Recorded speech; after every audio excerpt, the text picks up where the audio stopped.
હાંસોડ તાલુકાના પૂર અસરગ્રસ્ત વિસ્તારોમાં ઓએનજીસી દ્વારા કોર્પોરેટ CSR અંતર્ગત રાહત કામગીરી હાથ ધરવામાં આવી છે.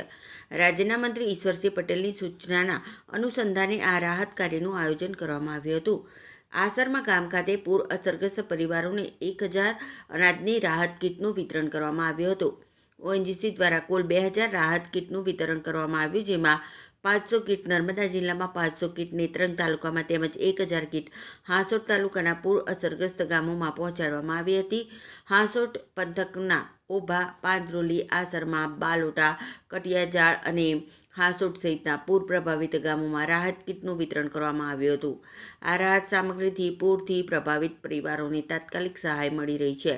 રાહત વિતરણ કાર્યક્રમ દરમિયાન ઓએનજીસીના asset support manager MG Mehta, DGM Minesh Modi, OBCના ચેરમેન જીગર પટેલ, વિરેન્દ્ર પટેલ, DK પટેલ, જિલ્લા પંચાયત સભ્ય અને તાલુકા પંચાયત સભ્ય સહિતના આગેવાનો ઉપસ્થિત રહ્યા હતા.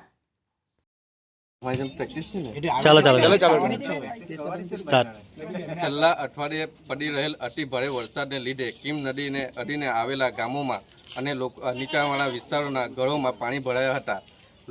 પાણી ભરાવાના લીધે લોકોના ઘરોની ઘરવકરીનો સામાનને ખૂબ મોટું નુકસાન થયું હતું. આ નુકસાનને પહોંચી વળવા માનનીય મંત્રીશ્રીના પ્રયત્નોથી ONGC દ્વારા 2000 અનાજની કીટોનું દાન આપવામાં આવ્યું છે. માનનીય મંત્રીશ્રીની સૂચના મુજબ 500 કીટો નર્મદા જિલ્લામાં, 500 કીટો નેત્રંગ તાલુકામાં અને 1000 કીટો હાંસોદ તાલુકામાં વિતરણ કરવામાં આવ્યું છે. આજે અમે આસરમા ગામથી આ કીટોનું વિતરણની શરૂઆત કરવામાં આવી છે.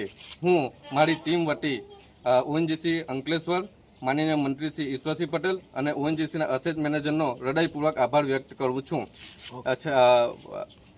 વહીવટી તંત્ર દ્વારા પણ નુકસાનીનો સર્વે કરી ફોર્મ ભરી આગળની પ્રોસેસ કરવામાં આવી છે. અગાઉના સમયમાં સરકાર તરફથી આર્થિક સહાય પણ આપવામાં આવશે.